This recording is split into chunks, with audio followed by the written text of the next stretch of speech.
Muy bien. Muy buenas tardes. Soy el doctor Leonardo Mejía, soy médico genetista y el día de hoy vamos a platicar acerca del cáncer familiar, del cáncer hereditario como enfermedad rara. Sabemos que el cáncer es un proceso de crecimiento y diseminación incontrolado de las células y actualmente sabemos también que muchos tipos de cáncer se pueden evitar deteniendo o alejándonos de factores de riesgo que ya bien se conocen. Hay algunos factores modificables, otros no modificables. Dentro de los modificables, por ejemplo, la exposición al tabaco, el consumo de tabaco, pues es un factor totalmente modificable y que simplemente evitando el fumar, pues disminuiría mucho, muchas muertes incluso y la estadística de cáncer de pulmón y de otros tipos de cáncer, no solamente de pulmón. En esta gráfica podemos ver fechas importantes en relación a la genética y su relación como causa de cáncer. Desde 1953, con la descripción de la doble hélice del DNA por Watson y Crick, eh, la descripción en 1960 del cromosoma Filadelfia en, en las leucemias.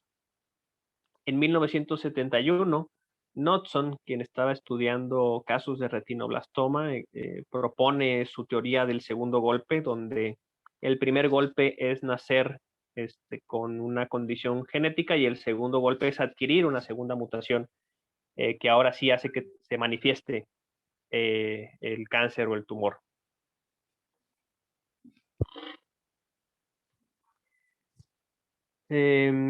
Vemos también en el 84 cuando se hace se clona el TP53, que lo conocemos como el guardián del genoma, es el gen que detecta el daño al DNA y que inicia, se recluta toda la maquinaria proteica para ya sea reparación de daño del DNA o en dado caso de que no se pueda reparar, pues que esta célula se vaya hacia apoptosis y que precisamente no adquiera mutación, variabilidad que le dé eh, ventaja o que adquiera, pues sí, habilidades que no debería tener, como inmortalidad o resistencia a apoptosis, etcétera. Y hasta con el 2003, cuando ya se hace la descripción completa con el proyecto del genoma humano. Y aquí en verde y en azul nos ponen en verde las publicaciones de cáncer y genoma, y en azul las que tienen las palabras claves o los temas relacionados a cáncer y genética. Y vemos cómo el crecimiento pues ha sido exponencial. Esta gráfica llega hasta el 2014, pero seguramente ya actualmente hay muchísimas más publicaciones en relación a cáncer y genética como causa. Esta es un mapamundi de las causas de muerte, o bueno, ¿qué lugar ocupa el cáncer como causa de muerte en distintos países? En tonos azules, pues está entre la primera o segunda causa de muerte, en azul más oscuro es la primera causa de muerte, y vemos que los países más desarrollados tienen el cáncer como primera causa de muerte. ¿Esto por qué es? Porque en países con mayor desarrollo, otras causas de muerte pues se han ido eliminando. Y por el sistema de salud se tiene una esperanza de vida pues mayor. Y mientras más grandes somos, mientras más tiempo vivimos, más riesgo tenemos de que nos dé cáncer. Por eso es que Estados Unidos, Canadá, Australia y otros países en Europa, pues Asia incluso, pues ahí va, entre primera, segunda causa de muerte. Aquí vemos a México en color naranja y el cáncer está entre la tercera o cuarta causa de muerte. En datos del Globocan, ya un poquito más actuales del 2020, vemos que se presentaron 19.2 millones de nuevos casos de cáncer a nivel mundial. Si de este número vemos que el 10% es los de origen genético, pues son casi 2 millones, 1.9 millones de pacientes con cáncer de origen hereditario, de origen sospecha de cáncer genético. Y esto es muy importante porque aunque es el porcentaje menor, 10% pues pareciera que no es tanto, pero en números, pues es muchísima gente, 2 millones de personas. Y de estos casos tenemos que tomarlos como no solamente como casos únicos, porque seguramente ya son familias que se pueden ver afectadas. Estas personas probablemente, pues, si tengan hijos, hermanos, que tal vez que sean menores, que tengan esta variante genética y que estén en ese camino o en ese riesgo finalmente de que en cuanto lleguen a una edad un poquito mayor finalmente, pues se presente el cáncer. Y eso nos habla de que no solamente debemos tomar este 1.9, casi 2 millones de casos, sino es muchas más personas, porque son las familias ahora de estas personas. Y lo importante de un correcto abordaje de estos casos es que podemos ofrecerles pues una detección temprana e incluso medidas preventivas, tanto para los pacientes como para el resto de su familia. Platicábamos ya sobre las distintas causas del cáncer. Sabemos que en cuanto a la etiología genética se presenta algo que se llama fenotipo mutador, en la cual son necesarias entre 3 a 5 variantes, 3 a 5 mutaciones en genes que favorecen el crecimiento celular, la proliferación, formación de nuevos vasos, etcétera. Habilidades que son necesarias para el crecimiento de esta tumoración. En este artículo de las características del cáncer vemos cómo actualmente pues, están descritas varias, como la evasión de señales supresoras del crecimiento, evasión de la destrucción inmune, inmortalidad, inflamación, invasión y metástasis. Sabemos que con el cáncer es una condición que tiende mucho a irse a otras partes del cuerpo. La angiogénesis es necesario que a este nuevo tejido pues le llegue también muchos más nutrientes y también los pueda excretar sus desechos. Inestabilidad del genoma y mutación. Si finalmente son variantes o mutaciones que le dan ventaja, pues esto va a favorecer a ese tejido maligno. Resistencia a muerte celular, desregulación de la energía celular e incluso mantenimiento de señales proliferativas. En cuanto a las causas, aquí nos ponen tres etiologías, que es el esporádico, el familiar y el hereditario.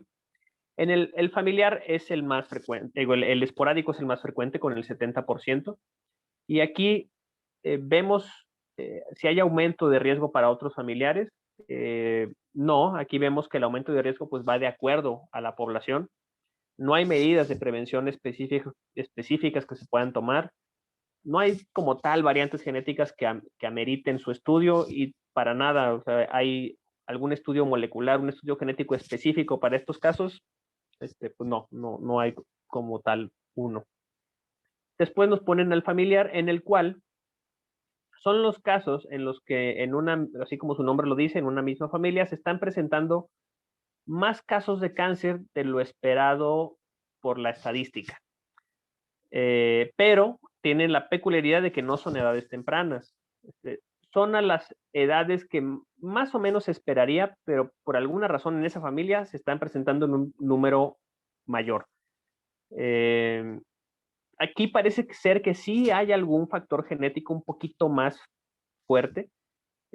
Parece que también hay un poquito más de riesgo para los familiares en estas situaciones, pero tampoco hay medidas preventivas que debamos tomar, ni hay estudios moleculares específicos que se puedan hacer. No así como el francamente hereditario, como ven, el porcentaje es el más bajo, es el 10%. En general, todo lo genético es lo más raro. Pero aquí sí, el riesgo para el resto de los familiares pues llega a ser hasta del 50%. Esto en los casos de herencia autosómica dominante, que es el caso para la mayoría de los síndromes de cáncer hereditario. Hay muy poquitos que son de causa recesiva, sí, de herencia autosómica recesiva. La mayoría son dominantes y el porcentaje de riesgo es del 50%. Eso quiere decir que cuando una persona tiene la variante genética, cada vez que se embaraza, es un volado. De ahí viene el 50%. Te puede tocar o no tener esta variante genética y por lo tanto tener un riesgo ahora de presentar cáncer pues, a edades tempranas. Aquí sí hay medidas que se puedan tomar. Ya sabemos muy bien, hay guías incluso internacionales que podemos seguir en cuanto detectamos a un paciente y a su familia con estos factores genéticos. Ya sabemos qué es lo que hay que hacer para la gran mayoría. Para algunos todavía no hay evidencia suficiente, pero para al menos los que tienen factores de riesgo pues, altos, ya hay descripción de qué debemos hacer con el paciente y con sus familiares. Claro que hay variantes genéticas ya bien descritas y hay estudios moleculares totalmente indicados para los casos hereditarios. Lo que platicábamos de los factores de riesgo, muchos son ambientales, podemos modificarlos, otros no. Pues la edad no podemos hacernos más jóvenes, y es lo que platicábamos. Mientras más grandes somos, más riesgo tenemos de que se presente algún tipo de cáncer. Tenemos otras situaciones que sí son modificables, por ejemplo, pues el consumo de alcohol, el consumo de tabaco. Con el alcohol, pues vean, son varios los tipos de cáncer que están relacionados, oral, garganta, esófago, pero vean también hígado, mama, colorectal. Hay igual lesiones precancerosas que, pues así como su nombre lo dice, pues ya es paso más cerca de un tejido maligno, como los pólipos en colon, la displasia cervical para el cáncer cervicuterino, situaciones hormonales que también te pueden elevar riesgos, como por ejemplo el reemplazo hormonal posmenopáusico, podría elevar riesgos también. Alteraciones de la inmunidad, la inmunosupresión, secundario, por ejemplo, a trasplante, y eso que te aumenta el riesgo para linfoma de Hodgkin, leucemia, cáncer pulmonar. Agentes infecciosos, sabemos ya muy bien su relación, especialmente de los virus, con el virus del papiloma y el cáncer cervicuterino, el virus de la hepatitis C y B para el cáncer hepático, y también otras entidades, no solamente virus, como el Helicobacter pylori para cáncer gástrico. Enfermedad intestinal inflamatoria, como un paso más o un factor de riesgo para cáncer de colon.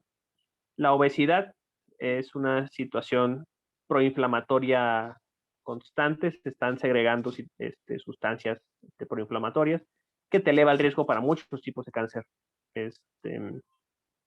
Y la radiación, esto sí es un factor ya muy bien conocido, como un mutágeno finalmente daña el DNA, y esta exposición puede ser pues, accidental, laboral, o por tratamiento para otra condición, por ejemplo, con mujeres con historia de linfoma no Hodgkin, que radiaron antes de los 30 años y ahora pueden presentar riesgo para cáncer de mama. En cuanto a los riesgos reproductivos, también ya muy bien conocidos, la larga exposición a hormonas endógenas, esto es una menarca temprana, menopausia tardía, eleva los riesgos, la nuliparidad, además de no haberse embarazado, nunca haber lactado, no haber amamantado, eso te eleva riesgos también para cáncer de mama. Vean el tabaco, que es lo que estábamos platicando, la exposición al tabaco, el consumo de tabaco, pues te eleva los riesgos no solamente para cáncer de pulmón y pues donde pase el humo hacia boca, esófago, pulmones, etcétera. Vejiga también es un lugar frecuente en el que se presenta el cáncer secundario al tabaquismo. Y la radiación UV, pues es otro ejemplo. El sol, no usar protector solar, exponerse mucho al sol o a las camas de bronceado. La historia clínica debe ser lo más completa posible. Hay que hacer énfasis en los datos que pues, más nos interesen, ya que si el motivo de la consulta pues, es sospecha de cáncer hereditario, pues lo vamos a hacer las preguntas lo más dirigidas posibles. Nos interesa mucho la edad de diagnóstico del paciente, de la paciente, especialmente si es una edad temprana. Ya para muchos tipos de cáncer está bien definido qué es una edad temprana. Por ejemplo, para cáncer de mama, de acuerdo a guías internacionales, se considera menor de 45.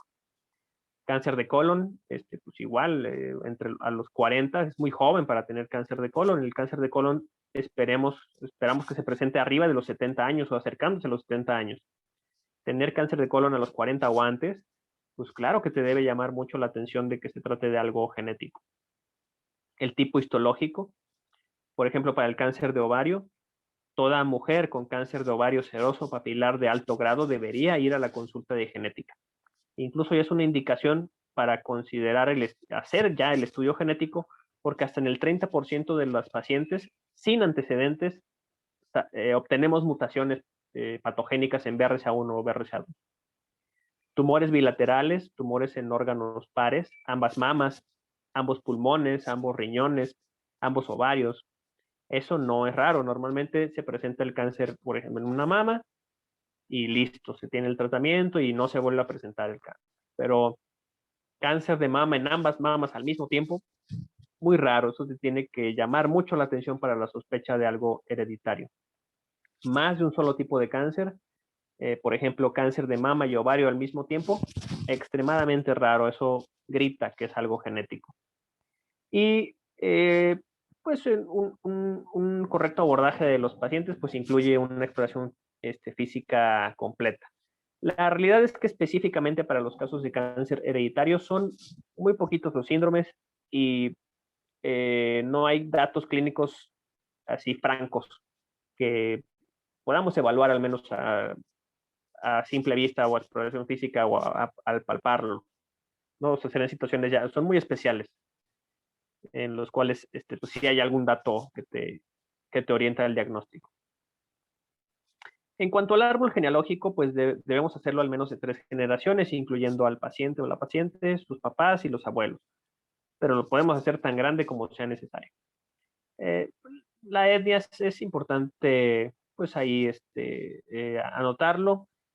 Hay ciertas etnias o grupos poblacionales que tienen un poquito más de riesgo para ciertas condiciones, incluyendo cáncer hereditario. Aquí en Chihuahua, pues sería importante, especialmente con la población menonita, por ejemplo, que parece ser que sí tienen ahí algunos factores de riesgo. De hecho, me han tocado pacientes con cáncer de colon. Tengo una familia menonita con síndrome de Lynch. Creo que al final vamos a ver ese caso. Entonces, pues ahí hay datos ya de pacientes de una etnia específica con ciertos casos de cáncer. En las guías hacen mucho énfasis, por ejemplo, en población judía y dentro de la población judía, específicamente a los judíos askenazí, que tienen la peculiaridad de que son judíos que solamente se casan y se reproducen con otros judíos askenazí. Entonces hay muchos datos de endogamia, aumento de riesgo para condiciones recesivas, pero además de eso, también son portadores de genes para cáncer hereditario. Es importante recabar los datos de ambas líneas, tanto materna como paterna. Les platicaba de la edad de diagnóstico, nos interesa mucho, especialmente si es una persona joven, el tipo de cáncer,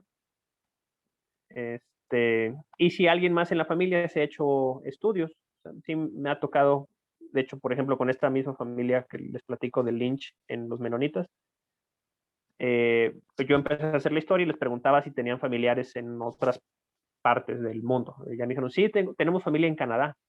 Y dije, ah, excelente. En Canadá es más fácil que les hagan pruebas genéticas.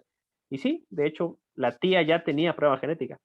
Y este paciente tenía ya varios meses en el hospital y nadie más se le había ocurrido preguntarle si a alguien más en su familia ya le habían hecho estudios genéticos. Entonces, pues siempre preguntarlo. Si tienen familiares en Estados Unidos, en Canadá, muchas veces allá es más fácil que les hagan pruebas genéticas. Bien. Y bueno, hay otros datos que se pueden preguntar con los familiares que tuvieron cáncer. Siempre que se pueda recabar la histología, pues es muy importante. Es difícil, hay veces que la mayoría de los casos me dicen que la tía, la prima tuvo cáncer, pero tuvo hace 5 o 10 años, entonces, o menos, pero pues ya me ha tocado donde les digo, bueno, ¿y dónde están sus papeles? Doctor, es que tiré todo, ya no quería saber nada de eso. Bueno, pues es desafortunado, pero pues ya no hubo forma de recabar esa información. Porque luego no se acuerdan específicamente de la biopsia, qué salió en la biopsia, pues no, saben que tuvieron cáncer de mama, pero no saben qué resultado fue en la patología. Si fallecieron los familiares con cáncer, a qué edad lo fallecieron, si es que tuvieron alguna lesión precancerosa o que alguien haya sido sometido a cirugía reductora de riesgo. Hay veces que me platican que es que saben que una prima le quitaron las 2 mamas, ¿no? Y está joven, pero pues no saben bien por qué, no saben si tuvo cáncer o no. pero bueno, no es tan frecuente que a alguien la operen y le quiten ambas mamas. Entonces, probablemente esa persona sí tuvo ya algún dato de una prueba genética probablemente positiva para cáncer hereditario. Les platicaba que el árbol pues, puede hacerse tan grande como se necesite. Hay veces que son familias muy pequeñitas o se presentaron muertes por otras causas, a edades tempranas, pensemos accidentes, y que estas personas no alcanzaron la edad a la cual pues se iban a presentar las alteraciones. Adopción, o si hubo paternidad ilegítima, donación de óvulo y esperma, pues aquí en todos estos, pues hay veces que no hay datos completos. Entonces, lo que hace difícil el abordaje de los pacientes. Y esto no aplica tanto para estas condiciones como el antecedente de múltiples abortos. Esto tiene que ver con alteraciones cromosómicas, pero no es lo más frecuente, al menos no para el cáncer hereditario. Les decía que muy importante la edad, mientras más joven, mayor riesgo de causas genéticas. Si se embarazó, si lactó o no, esto hablando de cáncer de mama, consumo de tabaco, alcohol o de alguna exposición ambiental que sea interesante, si ya se le hizo alguna biopsia, alguna cirugía, y siempre que se pueda, pues agregar sitio del tumor primario, les decía, edad muy importante, reporte de patología y tratamiento.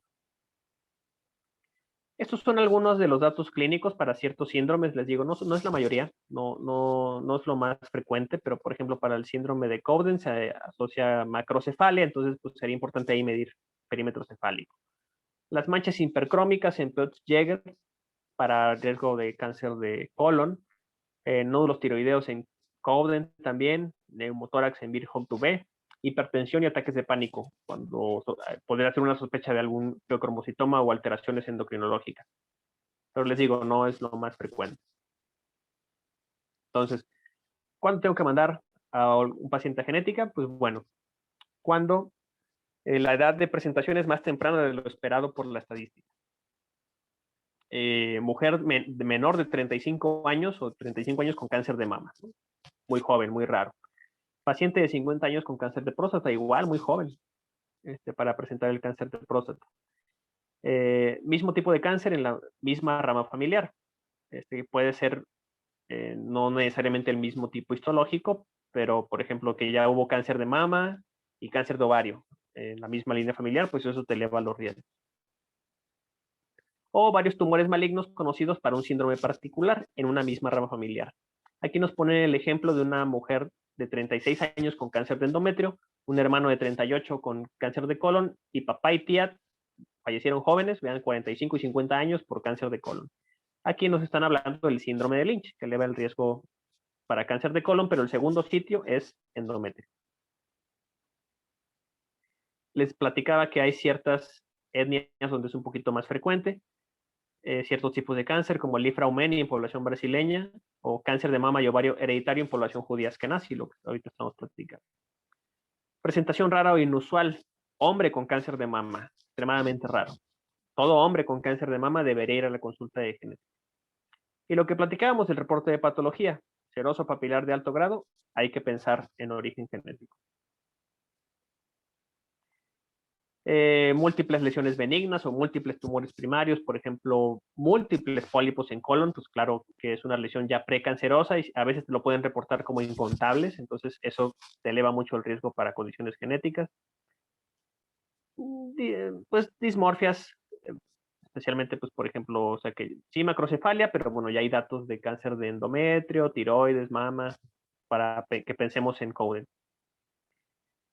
Y también una situación muy importante es duda del paciente.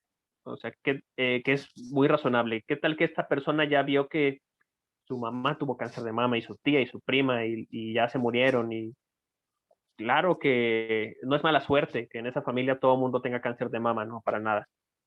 Es muy sospechoso de que tengamos un factor de riesgo y entonces, claro que es hasta por sentido común que ella tenga estas dudas y es totalmente razonable e indicado mandarla a la consulta de genética. La estratificación de riesgo lo hacemos con los antecedentes, incluso vean, hay programas o páginas en internet donde podemos hacerlo con datos que nos piden, edades, cuántos miembros en la familia, cuántas personas han tenido ciertos tipos de cáncer. Hay unos dirigidos especialmente para cáncer de mama, otros para cáncer de colon. Que finalmente lo que hacemos, al menos lo que hago yo en la mayoría de los casos, es que si cumplen los datos sugerentes de condiciones genéticas, pues sugerimos hacer el estudio genético, especialmente las que están aquí, riesgo alto, donde ya hay datos pues, francos muy sospechosos de una condición genética. Este es un ejemplo de las guías internacionales de la NCCN. Bueno, esta foto ya está viejita, sí, ya tiene aquí ya algunas modificaciones, pero bueno, solo para que vean que las guías existen. No, no digo yo qué hay que hacer, no dice el oncólogo qué hay que hacer. Las guías ya están establecidas, ya sabemos cuándo hay que sospechar este es para cáncer de mama, pero ya sabemos los datos de sospecha y ya sabemos también cuál es el manejo que sigue con esa paciente y con su familia. Este artículo está muy padre, nos ponen tipos histológicos o bueno, alteraciones de tejido donde está el tumor y qué síndrome podría ser.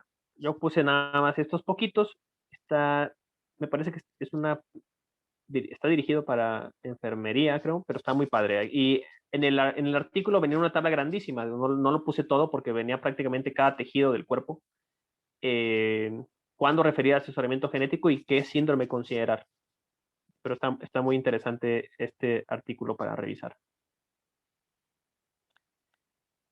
Y bueno, es muy importante mandar a la consulta de genética para dar un abordaje completo al paciente, decirle, bueno, cuáles son los riesgos y beneficios de hacerse un estudio genético, cuándo está indicado hacerlo, cuándo no está indicado hacerlo, y que la paciente o el paciente pues estén conscientes de precisamente eso, que hay riesgos de hacerlo, pero hay muchos beneficios. Hay muchas cosas buenas dentro de lo malo de salir positivo para estas condiciones genéticas, no solamente para él o la paciente, sino también para su familia. Por eso lo estamos platicando.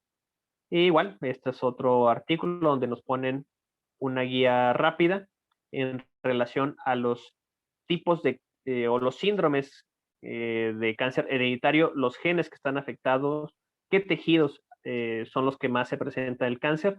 Y vean, ya hay medidas de prevención. Para muchos de ellos ya sabemos cuáles son las medidas de prevención para el paciente y para su familia. Y bueno, aquí también para PETEN. Estos son unos datos de lo que hemos hecho en el SECAN desde septiembre de 2018 que yo me incorporo hasta septiembre del año pasado. Hasta ese momento tenía 51 pacientes con mutaciones. La mayoría tienen cáncer de mama, son la gran mayoría, pero también tengo pacientes con cáncer de colon y tengo una con linfoma de Hodgkin, pero que tenía familiares con cáncer de colon. O sea, estuvo ahí raro, que tuvieron a muy bien los doctores de sospechar que hubiera algo ahí genético y me la refirieron. Entonces, vean, la gran mayoría son de BRCA1, BRCA2. Hacemos un panel grande, hacemos un panel de 84 genes. Aquí la importancia también pues de hacer un estudio genético completo y bien hecho, porque hacer estudios de solamente 2 genes o 5, 10, está mal, no es correcto. Las guías internacionales nos dicen que hagas una prueba genética lo más grande que puedas. 84 genes es muy bueno. Y vean, si hiciéramos BRCA1 y BRCA2 nada más, vean cuántas personas se nos hubieran ido. O sea, no son tantas, no se nos hubieran ido tantas. Pero el cambio en el abordaje de estos pacientes y en el de sus familias es grandísimo, ¿no? Entonces, de ahí la gran importancia de poder hacer y ofrecer estos estudios para el resto de la población. Muy bien. Y pues hasta aquí dejaríamos la plática.